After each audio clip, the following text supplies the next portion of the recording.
Eu estava até agora, minutos antes de entrar, conversei agora com o ministro Paulo Guedes, deve subir uma coluna daqui a pouco, e ele falou, repetiu essa questão de ser uma questão localizada, né?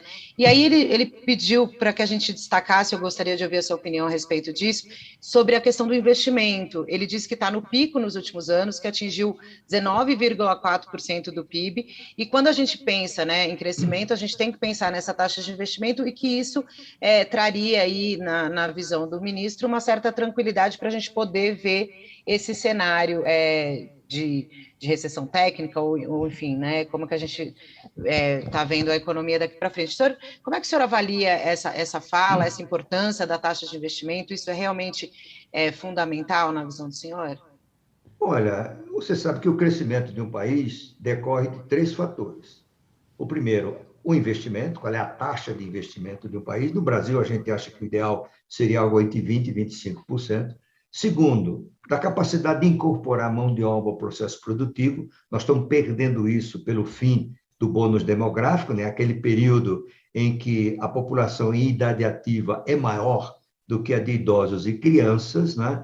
E, em terceiro lugar, a produtividade. A produtividade é o principal deles. A produtividade costuma explicar 80% do crescimento de um país. Na agropecuária brasileira, 90% deriva de ganhos de produtividade. E precisa ver esse número com cuidado. Ainda não tem os detalhes do IBGE, mas pode ser um efeito estatístico. Pode ser um efeito, por exemplo, de uma importação de equipamentos por leasing ou exportação, tá certo? Que gera um efeito no investimento, mas a máquina não sai do lugar nem é incorporada a uma indústria. Então, eu esperaria um pouco para ver, né? Mas, na verdade, se você olhar o todo é muito ruim, não é? Sobretudo, o segmento que mais importa para a geração de emprego, que é a indústria, está num estado relativamente lamentável, né? E, claro, o ministro da Economia tem, vamos dizer, o dever até, né, de emitir opiniões favoráveis, atiçar as pessoas para pensar que o Brasil está crescendo. Ele falou até recentemente que o Brasil iria surpreender o mundo, né? Infelizmente não surpreendeu, a não ser pelo lado negativo, tá certo? Mas eu acho sim que se a taxa de investimento for confirmada e não resultar de algum efeito estatístico ou contábil, é um bom nível, mas não pode ser uma coisa temporária, porque a taxa média, Carla, nos últimos anos, você que analisa a economia sabe disso, é em torno de 14%, 15%, né? E se você olhar o setor público, o Brasil investia 5% do PIB em infraestrutura há 20 anos atrás, o setor público investe 0,8% do PIB hoje. Felizmente, o setor privado começou a investir em infraestrutura. Por exemplo, ferrovias, o Brasil está sendo cruzado de norte a sul, de leste a oeste, por ferrovias, que é um bom dado, toda do setor privado, também que é muito bom. Tá certo? O setor Mas que privado tende a ser muito mais eficiente do que o governo. E o governo, às vezes, coloca na conta dele, né? Aliás, na conta do governo ou não, ministro, isso é uma coisa que toda hora vem. Isso que a gente está vivendo, por exemplo, quando a gente pega essa recessão técnica, qual é a culpa do governo Bolsonaro por essa recessão técnica que o Brasil está vivendo hoje? Qual é a culpa do governo Bolsonaro? Qual é a culpa de Paulo Guedes, por exemplo? Olha, eu acho que não é grande, né? Porque esse problema vem de longe, né? A economia brasileira, a renda per capita está estagnada há 40 anos. Você tem vários culpados nesse processo, a começar pela Constituição de 88, que é o maior desastre fiscal da história do país, né? Eles quiseram resolver os problemas sociais, de desigualdade de renda, gastando dinheiro, né? Claro, o problema teria que ser atacado, mas usaram pela forma mais fácil, gastando dinheiro. E aí nós criamos aposentadorias generosas relativamente à contribuição, particularmente no setor público, e o Brasil, que gastava 4% do PIB em aposentadorias e pensões em 1987, este ano está gastando 14% do PIB. Ou seja, 10 pontos de percentagem do PIB de gastos adicionais com previdência. Nós gastamos tanto quanto os países mais idosos, entre a população mais idosa da Europa, né? E nós somos um país ainda relativamente jovem.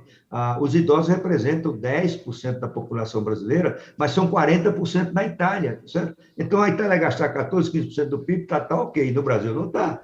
E tem os privilégios do setor público, né? Que aposentadorias de R$100 mil, que a gente vê por aí, sobretudo no Judiciário e no Ministério Público. Mas, no presente, tem culpa, sim, este governo. Primeiro, porque ele tem causado uma depreciação do real maior do que justificaria os fundamentos da economia. E isso decorre de quê? Dos riscos percebidos pelos investidores em função da instabilidade que o presidente Bolsonaro causa com suas declarações desastradas, os ataques às instituições, a forma como ele desgoverna o Brasil, né?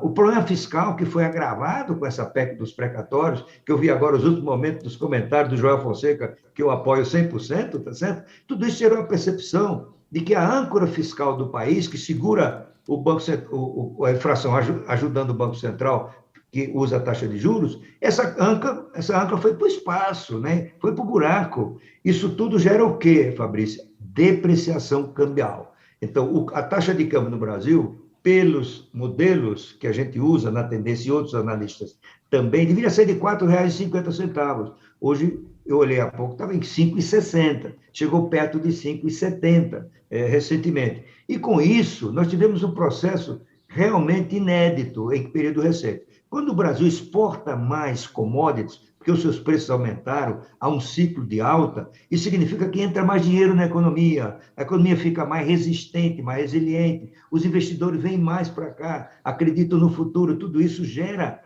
uma apreciação do câmbio, ou seja, o dólar se desvaloriza. E o que há? Combina com aumento do preço da commodity, soja, milho, minério de ferro, etc., em dólar, e contrabalança com a valorização cambial. Então, o efeito é, em parte, neutralizado. Desta vez, por conta dessas causas que eu mencionei aqui, você tem uma combinação quase inédita de dólar, commodity subindo em dólar e subindo também por causa da depreciação cambial.